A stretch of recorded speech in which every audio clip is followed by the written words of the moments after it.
Have you ever hung up the phone and just sat there feeling completely drained for no clear reason? You did nothing wrong, but your chest feels tight and your energy is gone. Maybe it is an in-law who leaves you feeling hollow. Maybe it is a spouse who never really listens. Maybe it is a boss or a sibling who makes everything about themselves. The person changes, but that sinking, exhausted feeling is always the same. If that is how you feel right now, then every single word ahead was written for you. By the time you finish reading this, you will understand 3 things that can change how you experience these difficult people forever. First, you will learn why that person has never changed and probably never will. Second, you will discover the painful paradox of why being kinder to them only made you more exhausted over time. Third, you will walk away with one practical skill you can use starting tonight. It is a way to protect yourself without hatred. It is a way to create distance without guilt. It is a way to keep your peace without burning a single bridge. So let us begin with a scene you probably know all too well. Picture a family gathering. It is supposed to be a celebration for someone else. Maybe it is your grandmother Margaret turning 70. The table is set and the food is warm and everyone is smiling. But within 15 minutes something shifts. The conversation has somehow become entirely about one person. That person is talking about how hard their life has been. That person is bragging about how well their children are doing. That person is complaining about how useless their spouse is.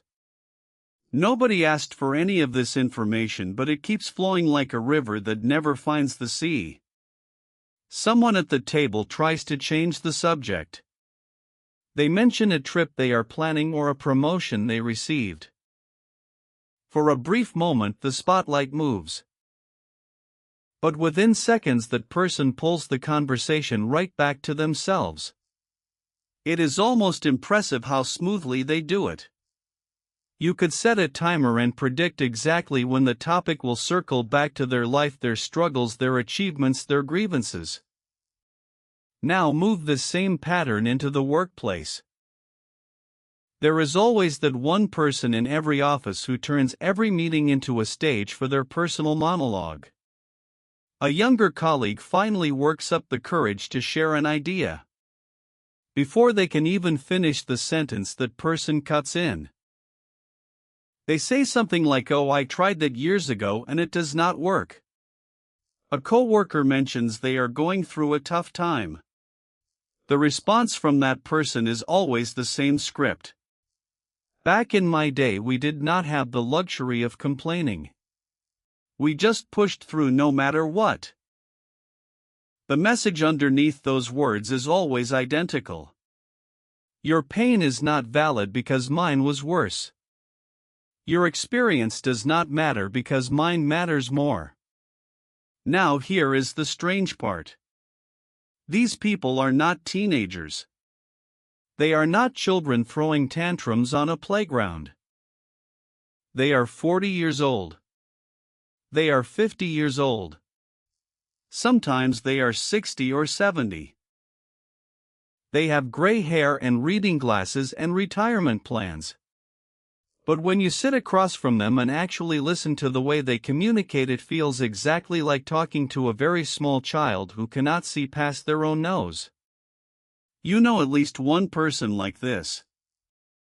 A face just popped into your mind right now.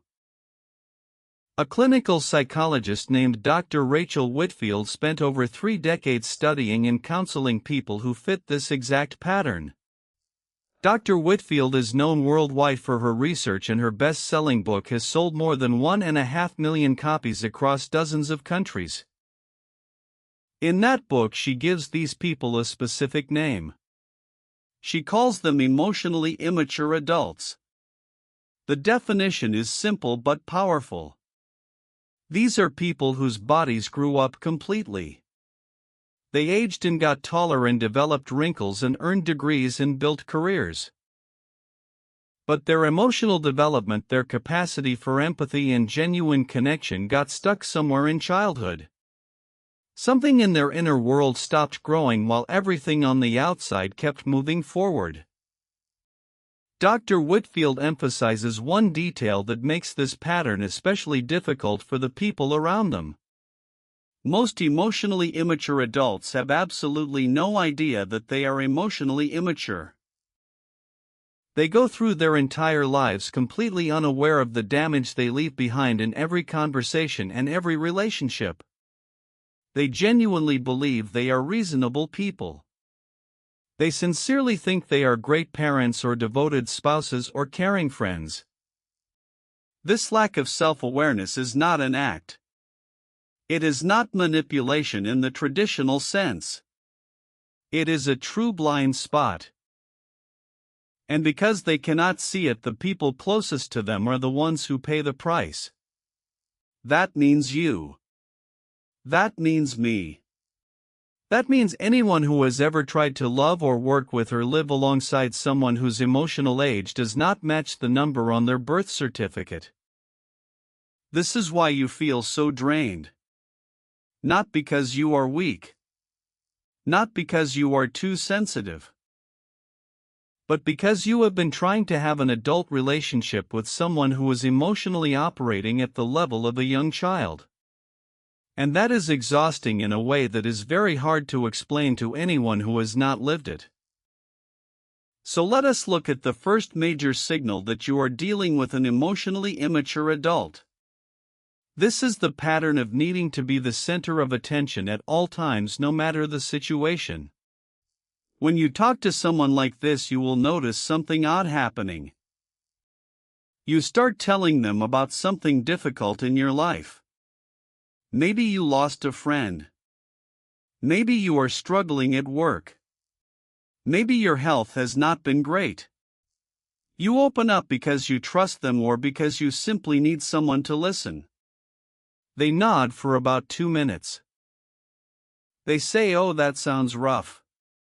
And then something magical happens. The conversation pivots.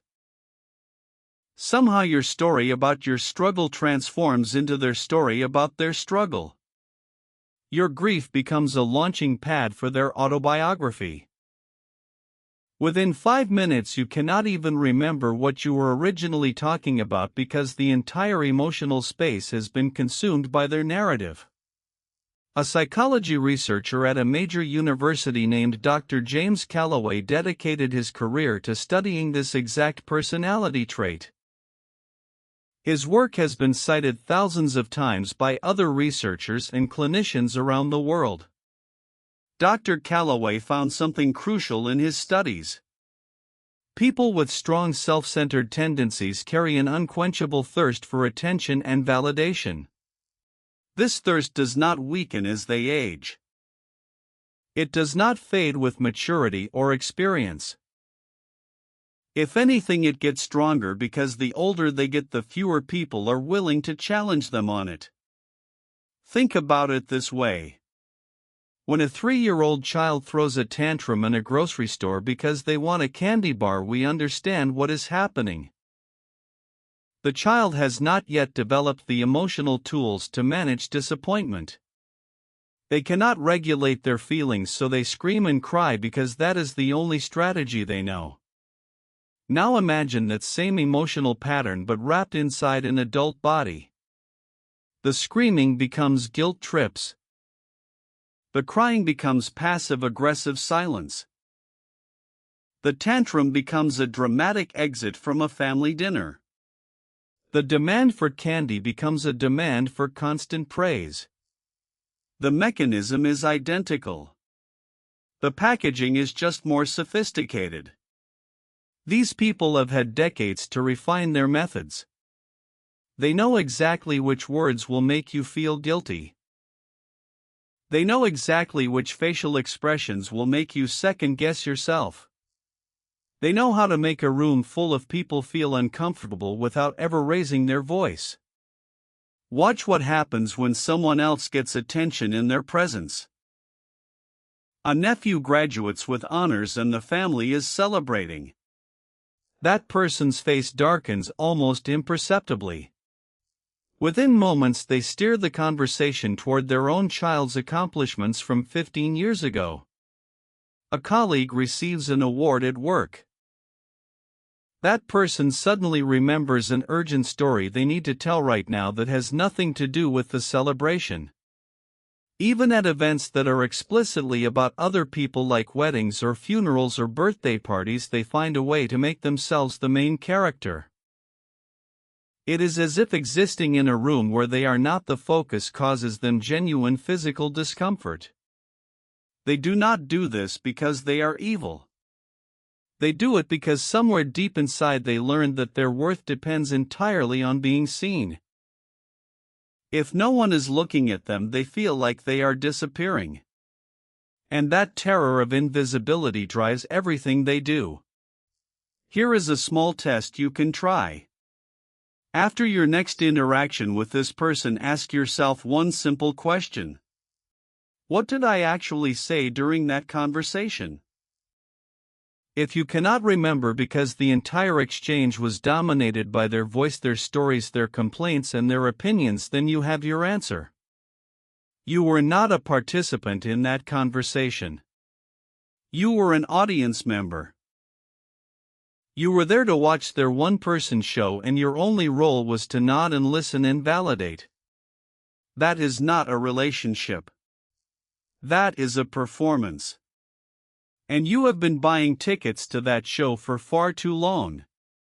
Now let us move to the second signal.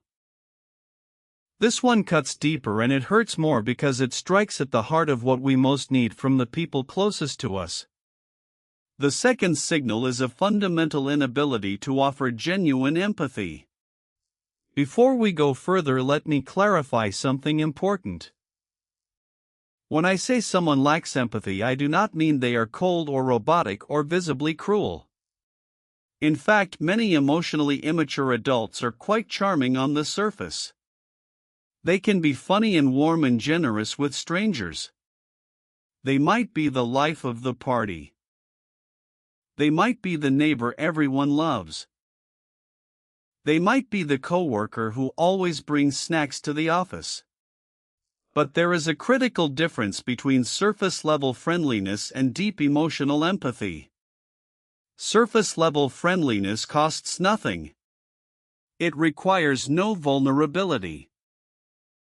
It is a social skill like knowing when to smile or how to make small talk. Deep empathy, on the other hand, requires something much harder.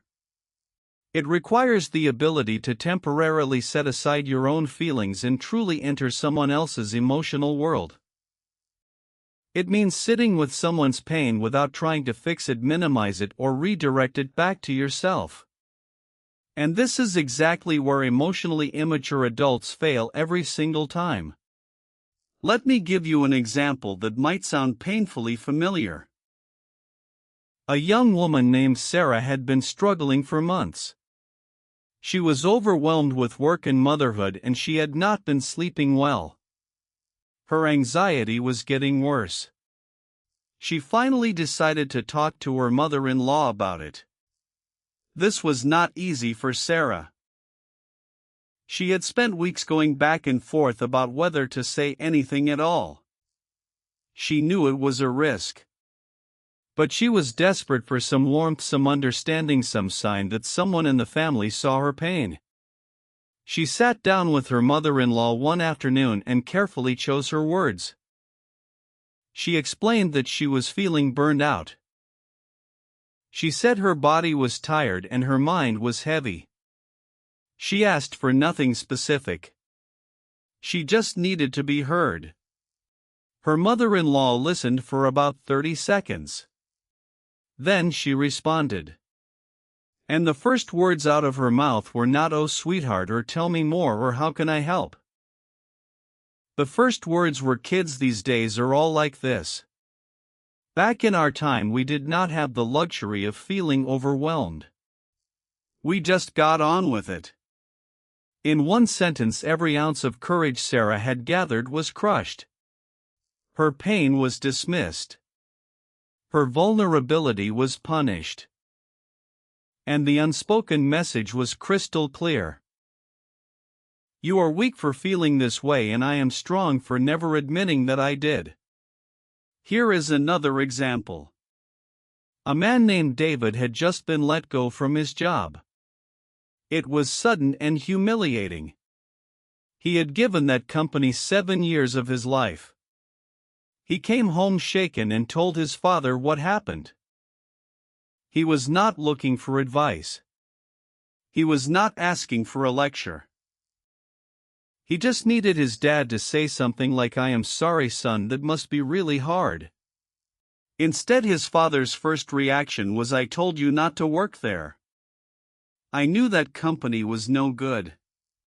Did I not warn you?" In one breath, the father turned his son's crisis into proof that the father had been right all along. The son's pain became irrelevant. What mattered was the father's ability to say, "I told you so." This is what Dr. Whitfield describes as being physically present but emotionally absent. The body is right there in the room. The eyes are open. The mouth is moving. But the emotional connection that should flow between two people who care about each other is completely severed. Their heart never travels to where yours is. It cannot, because there is no room. Every square inch of their inner emotional world is already occupied by themselves. There is simply no space left for your sadness or your fear or your loneliness to enter. And here is the part that makes this even more painful. They have no idea they are doing it. They genuinely believe they are being helpful. When that mother-in-law dismissed Sarah, she thought she was giving tough love. When that father lectured David, he thought he was teaching a valuable lesson. In their minds, they are wise, generous people who sacrifice everything for their families. The disconnect between how they see themselves and how they actually make others feel is staggering. So if you have ever opened your heart to someone and walked away feeling lonelier than before you went in, if you have ever gone to someone looking for comfort and come back carrying a fresh wound instead, please hear this clearly. That was not because you are too sensitive. That was not because you expect too much from people. That was because the person you went to does not have a deep enough well of empathy to draw from. The well was never properly filled. You keep lowering your bucket hoping to find water, and it keeps coming back empty. That is not your failure. That is the reality of who they are. Now I want to pause here for just a moment, because something important might be happening inside your mind right now. As you have been reading this, some of you might have started wondering, wait, am I like this too? You might be scanning your own behavior looking for signs that you are also emotionally immature. If that thought crossed your mind, I want you to take a deep breath and let it go. The single most defining characteristic of an emotionally immature adult is that they never examine themselves. They never ask, am I the problem? They never wonder if they might be hurting the people around them. The fact that you are sitting here right now questioning yourself, the fact that you are willing to look inward and consider the possibility that you might need to grow, that is the clearest possible evidence that you are already a mature and self-aware person. People who lack emotional maturity do not read articles like this and worry about themselves. They read articles like this and think about everyone else. So please release that worry. You are not the person this describes. You are the person this was written to protect. Now we arrive at the third and final signal. I believe this is the most important one we will discuss today. It is also the hardest to spot because it disguises itself as something that seems almost reasonable on the surface. The third signal is a total inability to take genuine responsibility for anything that goes wrong. In the vocabulary of an emotionally immature adult, the phrase "I am truly sorry" simply does not exist in any meaningful way. They might say the words. They might even say them with what looks like sincerity. But if you listen carefully to the full sentence, you will always find a twist at the end. It goes something like this: "I am sorry, but you have to admit you were wrong too." Or, "I apologize, but I only said that because you pushed me." Or, "Fine, I should not have done that, but if you had not acted that way, I never would have reacted like that." Do you see what is happening? Every apology comes with a redirect. Every admission of fault is immediately followed by a transfer of blame. It is like someone handing you a gift and then snatching it back before you can open it. The sorry is never complete. It is never whole. It always has conditions attached. And those conditions always circle back to the same conclusion: it was actually your fault. Let me paint a picture. A major conflict erupts at a family gathering. Everyone present can see that the person started it. They made a cruel comment. They raised their voice. They ruined what was supposed to be a pleasant evening. But 3 days later, when the dust settles, the story has been completely rewritten. Through other family members, you hear their version of events. They say, "I only said what I said because I care about this family. I was trying to help. But nobody appreciates me." And honestly, if she had not reacted that way, none of this would have happened. The cause of the conflict was clearly their behavior. But in the retelling, the problem has magically become your reaction to their behavior. They lit the match, but somehow you are responsible for the fire. This pattern shows up everywhere in their lives. When a child does not get into a top university, the blame lands on the child for not studying hard enough, or on the other parent for not being involved enough, or on the school system for being broken. But when a child succeeds and gets into a prestigious program, suddenly it is all because of their excellent parenting. Good outcomes belong to them. Bad outcomes belong to everyone else. This formula is remarkably consistent and nearly impossible to crack. In psychology, there is a term for this pattern. It is called externalization. It means pushing responsibility outward away from yourself because accepting it internally feels too threatening. When you cannot tolerate the idea that you might have done something wrong, your psyche finds a way to eject the discomfort, like a faulty machine spitting out a part it cannot process. And where does that ejected blame land? Almost always on the nearest target. The person closest to them. The person least likely to fight back. The person most invested in keeping the peace. There is an even deeper mechanism at work, sometimes called projection. This is when someone takes their own uncomfortable feelings and attributes them to someone else. Have you ever had that person say to you, "Why are you so sensitive lately?" And you thought, "Wait, I was fine until you started criticizing me." Or they say, "You are being so cold to me," when in reality they have been emotionally unavailable for weeks. What is actually happening is that they are feeling sensitive or cold themselves, but they cannot tolerate owning those feelings. So their mind performs a kind of emotional magic trick. It takes the feeling, lifts it out of their own chest, and places it onto yours. Now you are the sensitive one. Now you are the cold one. And they get to remain blameless and comfortable in their own self-image. It is structurally identical to a small child breaking a cup and immediately pointing at their younger sibling. The child says they did it. We smile because we understand the child does not yet have the maturity to accept responsibility. But when a 65-year-old adult does the same thing in a more sophisticated way, we do not smile.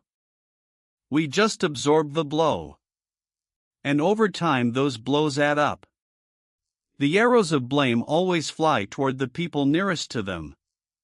Their children. Their sons-in-law and daughters-in-law. Their spouses. The people who cannot easily walk away.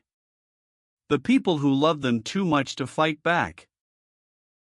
The people who have been serving as emotional punching bags for years or even decades without ever being thanked for the bruises they carry. Now we come to perhaps the most heartbreaking part of this entire conversation. I need you to brace yourself a little for what comes next because it might sting. As you have been reading everything so far, some of you have probably been thinking something like this. Yes, that person is difficult.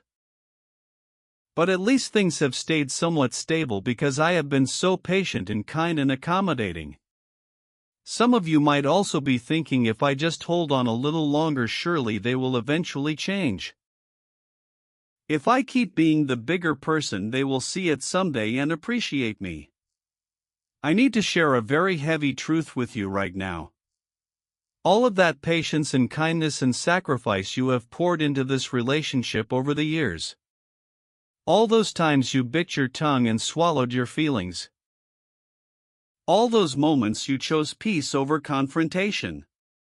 All those occasions you forgave them without ever receiving a real apology.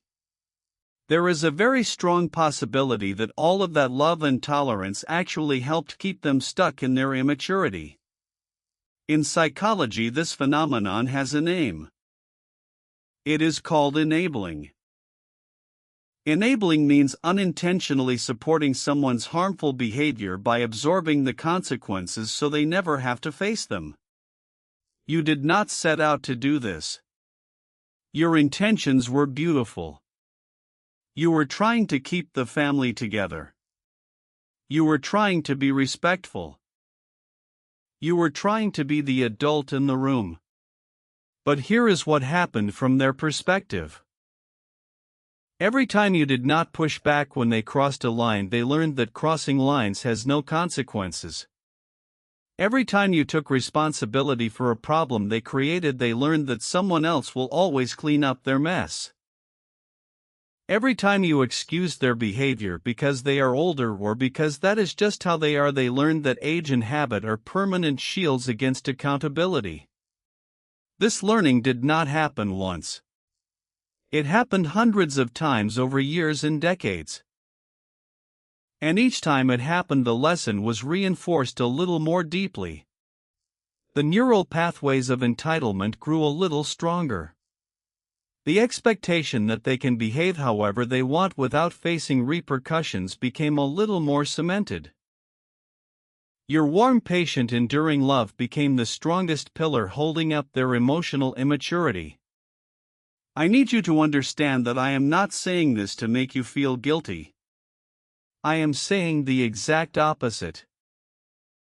I am telling you this because you have been so good for so long that you have earned the right to stop.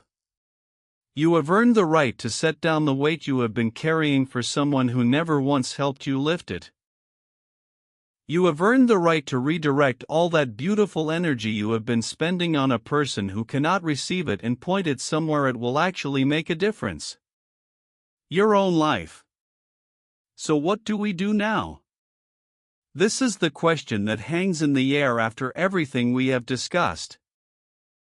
Many people at this point in the conversation start thinking about extreme options. Should I cut them off completely? Should I never speak to them again? Should I write a long letter explaining everything they have done wrong? But the approach I want to share with you today is not about dramatic confrontation or permanent separation. It is something far more sustainable and far more elegant. I call it graceful detachment. The core principle fits into a single sentence. Starting today, you completely stop trying to change that person. You release the fantasy that the right words or the right gesture or enough time will finally make them see the light. You accept with quiet clarity that they are who they are. And then you gently, firmly, lovingly turn your attention back to your own life. Let me walk you through the 3 practical steps of graceful detachment. The first step is the simplest, but it creates the biggest shift. You change one word in your internal dialogue. Right now, when that person does something hurtful or self-centered, your brain probably asks, why do they act like this? That question seems innocent, but it is actually a trap. It assumes there is a satisfying answer. It assumes they could be different if they just tried harder or understood better. And when you cannot find that answer, or when they keep failing to be different, the frustration builds and builds inside you. So replace that question with a simple observation. Oh, their pattern is showing up again. That is it. That is the entire shift. You move from asking why to simply observing what. This tiny change does something remarkable to your nervous system. The question, why do they act like this, drags you into anger because it carries an invisible expectation. The observation, their pattern is showing up again, keeps you calm because it carries no expectation at all. It is the difference between watching a storm and being caught in a storm. You see the clouds gathering. You notice the wind picking up. But you are watching from inside a warm, dry house. The storm is out there. You are in here. When you can observe their behavior the way you might watch a 5-year-old child throwing a tantrum on the floor, you gain something precious. Distance. Not physical distance. Emotional distance. The kind of distance that lets you stay in the room without losing yourself. The kind that lets you attend the family dinner without coming home shattered. The kind that lets you pick up the phone without dreading what you will hear. The second step goes hand in hand with the first. You reduce your emotional reactions when you are around them.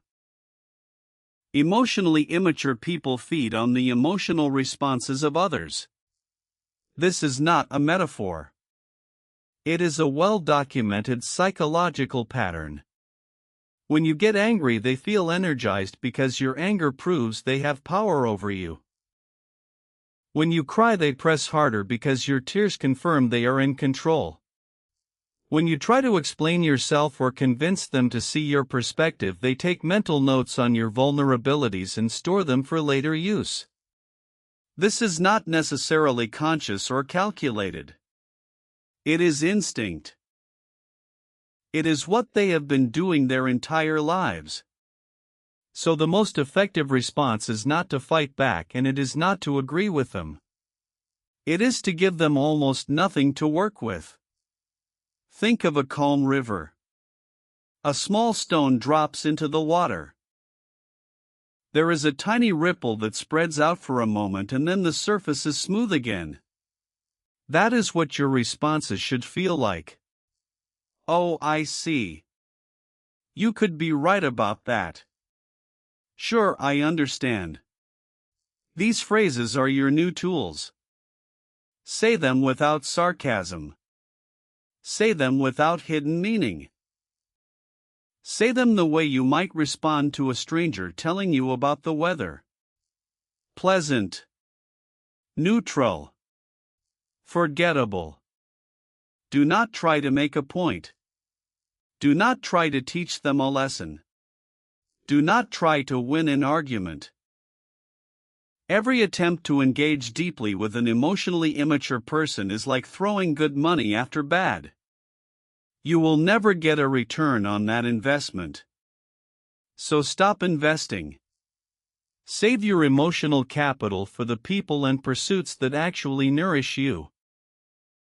The third step is the most important and the most life-changing. You deliberately reclaim the energy you have been spending on that person and redirect it back into your own life. I want you to really think about how much time and mental space this person has consumed. Think about all those minutes after hanging up the phone when you sat there sighing and replaying the conversation. Think about those days after a family gathering when you could not stop thinking about what they said and how they said it and what they meant by it. Think about those nights lying in bed at 2 in the morning staring at the ceiling because something they said that afternoon is still echoing in your head. Add it all up. All those hours. All those days. All that emotional bandwidth. Now imagine reclaiming every single minute of it. Imagine taking a walk today instead of replaying a conversation. Imagine opening the book you have been meaning to read instead of composing a response you will never send. Imagine calling a real friend. Someone who actually listens. Someone who actually cares. Someone who says tell me more instead of let me tell you about my problems. Every single one of those small actions is an act of reclamation. You are taking your attention, your energy, your life force back from someone who has been consuming it without appreciation, and you are reinvesting it in the one person who deserves it most. You. This approach is not something I invented out of thin air. A renowned psychiatrist named Dr. Nathan Aldridge spent his entire career researching family dynamics and emotional systems. Working at a prestigious university, he developed what became known as family systems theory.